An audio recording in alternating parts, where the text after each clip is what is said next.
welcome to speak to us the funniest man on earth, a performer of legendary comic genius, a children's book author of profound depth, an individual of enormous compassion who is doing so much to make our world a better place, the great Jim Kerri.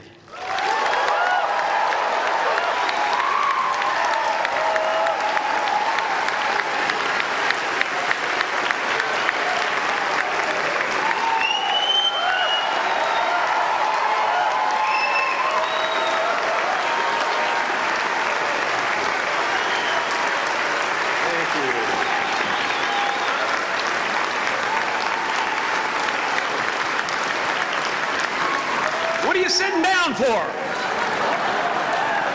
I was gonna milk that for a while. You guys can stretch that out in post, right? You can make that longer in the edit. Thank you, Bevan. Thank you all. Jai Guru Dev.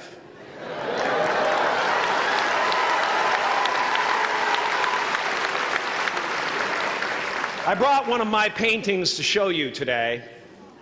I hope you guys are going to be able to see it okay. It's not one of my bigger pieces, so you might want to move down front. Get a good look at it. Faculty, parents, friends, dignified guests, graduating class of 2014. And all the dead baseball players coming out of the corn to be with us today. After the harvest, there's no place for them to hide. Fields are empty. There's no cover there.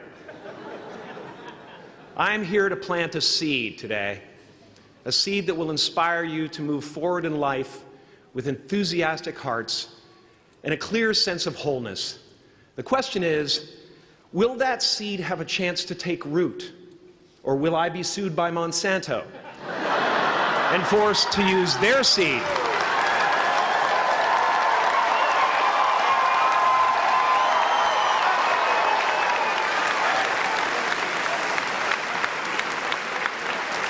Which may not be totally Ayurvedic. Excuse me if I seem a little bit low energy today, whatever this is. I slept with my head to the north last night. Oh man! Oh man! You know how that is, right, kids? Yeah. Woke up right in the middle of Pitta, couldn't get back to sleep till Vata rolled around. Crazy.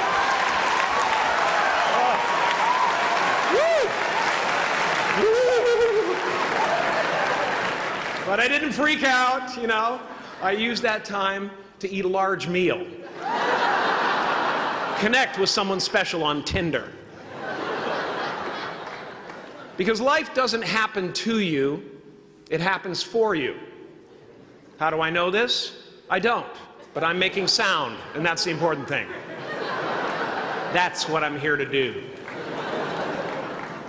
Sometimes I think that's the only thing that's important, really, you know? It's just letting each other know we're here. You know? Reminding each other that we're part of a larger self. I used to think Jim Kerri is all that I was. Just a flickering light, a dancing shadow, the great nothing masquerading as something you can name. Seeking shelter in caves and foxholes dug out hastily, an archer searching for his target in the mirror, wounded only by my own arrows, begging to be enslaved, pleading for my chains, blinded by longing and tripping over paradise.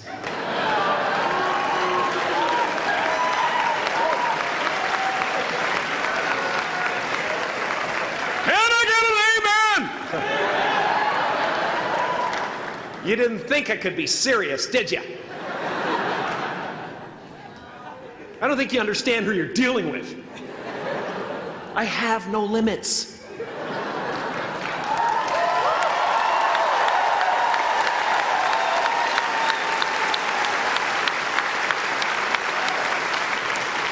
I cannot be contained because I'm the container. You can't contain the container, man. You can't contain the container. I used to believe that who I was ended at the edge of my skin, that I had been given this little vehicle called a body from which to experience creation. And though I couldn't have asked for a sportier model, it was, after all, a loaner and would have to be returned. Then I learned that everything outside the vehicle was part of me too. And now I drive a convertible.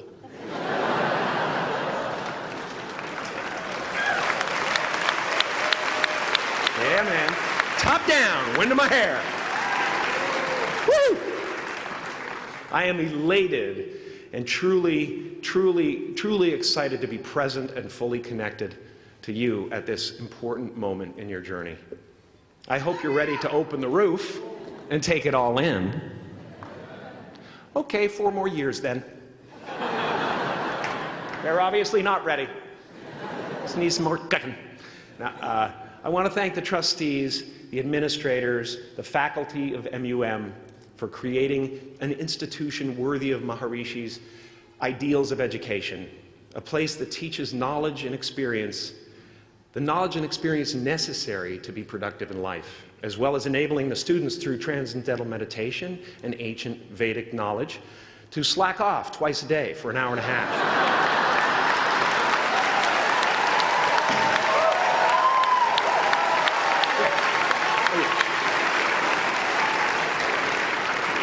Don't think you're fooling me. But I guess it has some benefits. It does allow you to separate who you truly are and what's real from the stories that run through your head. You have given them the ability to walk behind the mind's elaborate set decoration and to see that there's a huge difference between a dog that is going to eat you in your mind and an actual dog that is going to eat you.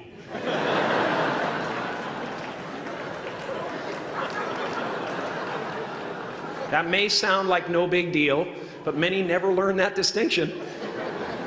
And they spend a great deal of their lives living in fight or flight response. I'd like to acknowledge all of you wonderful parents.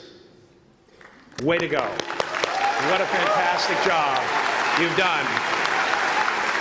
For your tireless dedication, your love, your support, most of all, for the attention that you paid to your children.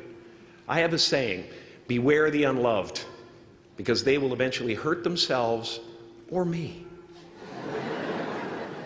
But when I look at this group here, you know, I feel really safe. I do. I'm just going to say it. My room is not locked.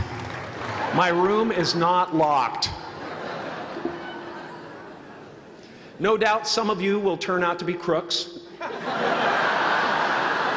But white-collar stuff, you know, Wall Street, that type of thing, you know, crimes committed by people with self-esteem. Stuff parents can still be proud of in a weird way. And to the graduating class of 2017, -3, you didn't let me finish. Congratulations. Yes, give yourself a round of applause, please. Please.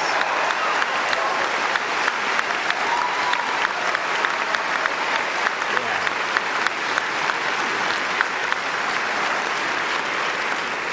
You are the vanguard of knowledge and consciousness, a new wave in a vast ocean of possibilities. On the other side of that door, there's a world starving for new ideas, new leadership. I've been out there for 30 years. She's a wildcat. Oh, she'll rub up against your leg and purr until you pick her up and start petting her, and then out of nowhere, she'll swat you in the face. It can be rough out there, but that's okay, because there's soft serve ice cream with sprinkles. I guess that's what I'm really trying to say here today. Sometimes it's okay to eat your feelings. Now, fear is going to be a player in your life, but you get to decide how much. You can spend your whole life imagining ghosts, worrying about the pathway to the future, but all there will ever be is what's happening here, and the decisions we make in this moment, which are based in either love or fear. So many of us choose our path out of fear disguised as practicality. What we really want seems impossibly out of reach and ridiculous to expect, so we never dare to ask the universe for it. I'm saying, I'm the proof that you can ask the universe for it. Please.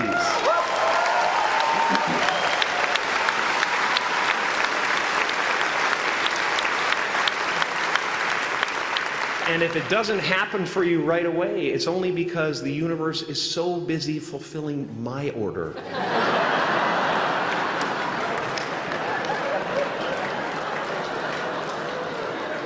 Party size!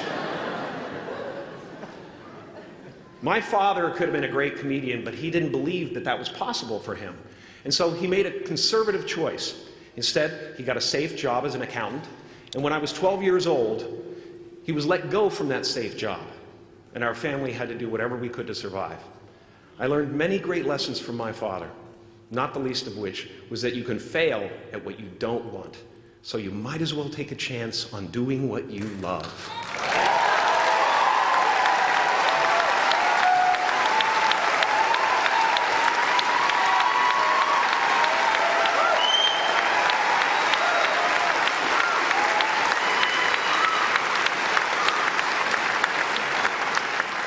It's not the only thing he taught me, though.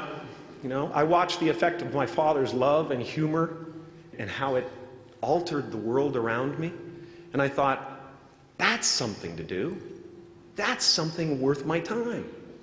It wasn't long before I started acting up. You know, people would come over to the house and they'd be greeted by a 7-year-old throwing himself down a large flight of stairs. They would say, "What happened?" And I would say, "I don't know. Let's check the replay." I'd go back to the top of the stairs and come back down in slow motion.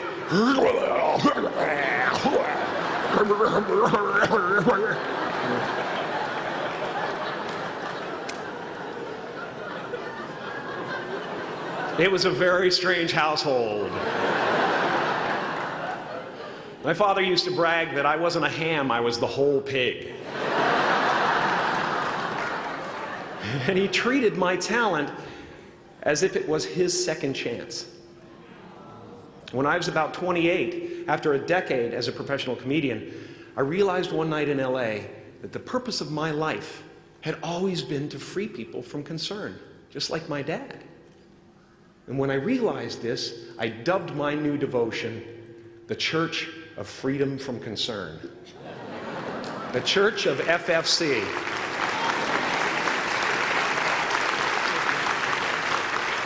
And I dedicated myself to that ministry. What's yours? How will you serve the world?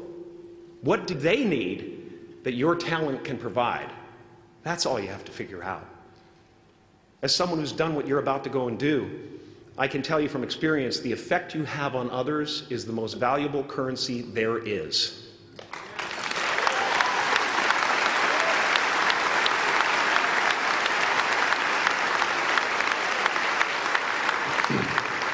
Because everything you gain in life will rot and fall apart, and all that will be left of you is what was in your heart. My choosing to free people, from concern got me to the top of a mountain. Look where I am. Look what I get to do. Everywhere I go. I'm going to get emotional because when I tap into this, it really is extraordinary to me. I did something that made people present their best selves to me wherever I go.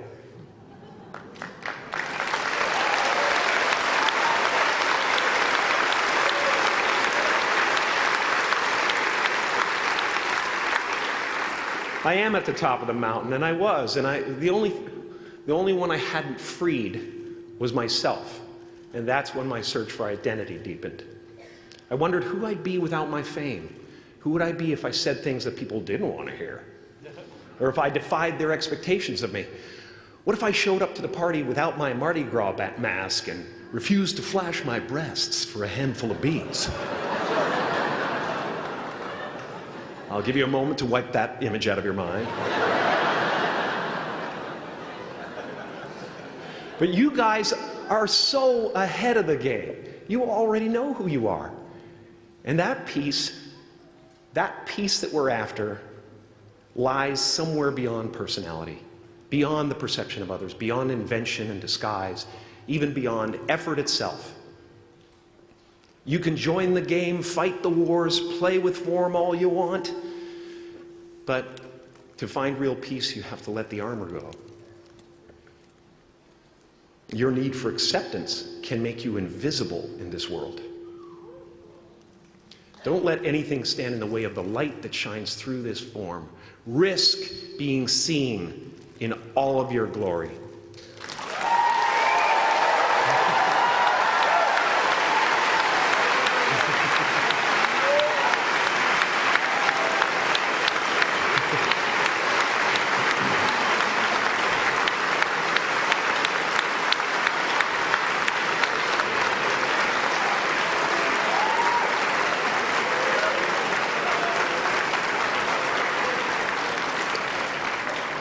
It's not big enough. This painting is big for a reason. It's called high visibility. It's about picking up the light and daring to be seen. Here's the tricky part. Everyone is attracted to the light. The party host up at the top, who thinks unconsciousness is bliss and is always offering to drink from the bottles that empty you. Misery below her. Despises the light, can't stand when you're doing well, wishes you nothing but the worst. The Queen of Diamonds, under him, needs a king to build her house of cards. And the hollow one down bottom there will cling to your leg and say, please don't leave me behind, for I have abandoned myself. Even those who are closest to you and most in love with you, the people you love most in the world, will find clarity confronting at times. This painting took me thousands of hours to complete. And when I was finished, thank you, thousands of hours, yes. I'll never get them back. I'll never get them back. I worked on this for so long. I was weeks and weeks like a madman alone on the scaffolding. And when I was finished, one of my friends said, this would be a cool blacklight painting. So I started over.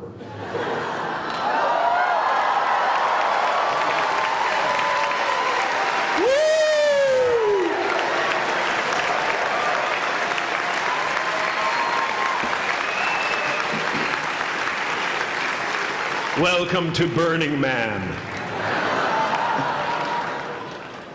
Some pretty crazy characters up there, but better up there than in here. You know, painting is one of the ways, thank you.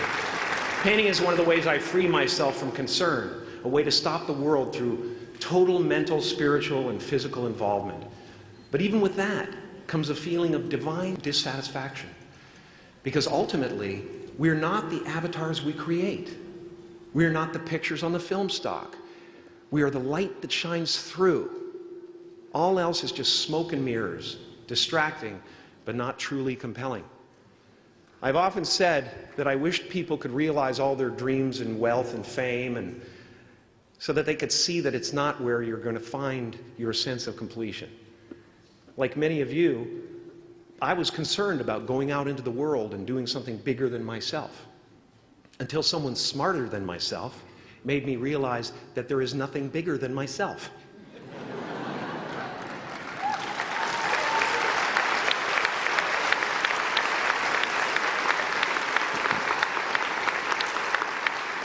My soul is not contained within the limits of my body. My body is contained within the limitlessness of my soul. One unified field.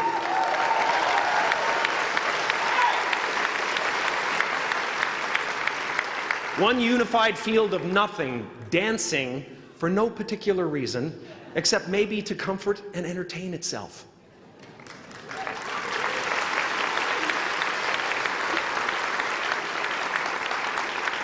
As that shift happens in you, you won't be feeling the world, you'll be felt by it. You'll be embraced by it. Now I'm always at the beginning. I have a reset button, and I ride that button constantly. Once that button is functioning in your life, there's no story that the mind could create that will be as compelling. The imagination is always manufacturing scenarios, both good and bad, and the ego tries to keep you trapped in the multiplex of the mind.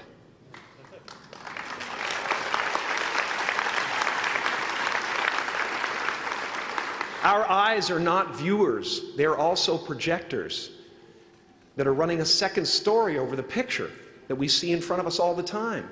Fear is writing that script, and the working title is, I'll Never Be Enough.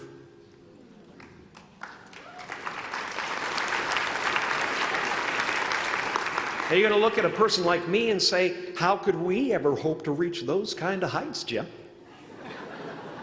How can we make a painting that's too big for our home? How do you fly so high without a special breathing apparatus? This is the voice of the ego.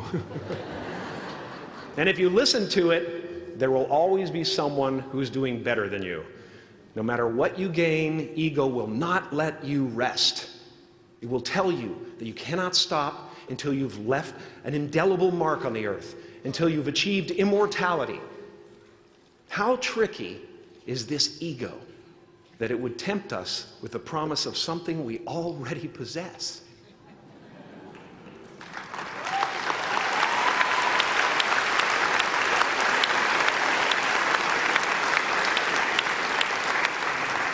So, I just want you to relax. You know, that's my job. Relax and dream up a good life. I had a substitute teacher from Ireland in the 2nd grade that told my class during morning prayer that when she wants something, anything at all, she prays for it and promises something in return, and she always gets what she wants. Well, I'm sitting at the back of the classroom, you know, thinking, wow, my family can't afford a bike, you know. So I went home and I prayed for one. And I promised I would recite the rosary every night in exchange. Broke that promise. But 2 weeks later, I got home from school to find a brand new Mustang bike with a banana seat and Easy Rider handlebars. Yeah. From fool to cool. My family informed me that I had won the bike in a raffle that a friend of mine had entered my name in without my knowledge whatsoever. So that type of thing has been happening to me ever since. And as far as I can tell, it's just about letting the universe know what you want and working toward it while letting go of how it comes to pass.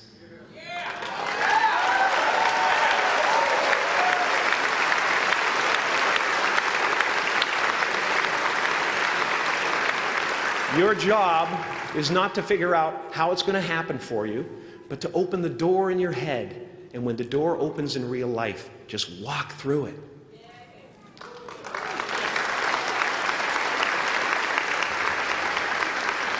And don't worry if you miss your cue, because there's always doors opening. They keep opening. And when I say life doesn't happen to you, it happens for you, I really don't know if that's true.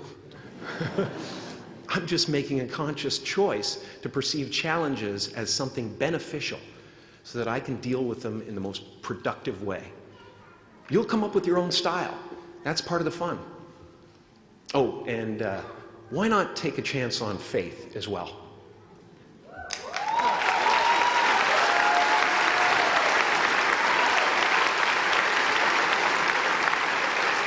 Take a chance on faith. Not religion, but faith. Not hope, but faith. I don't believe in hope. Hope is a beggar. Hope walks through the fire, and faith leaps over it.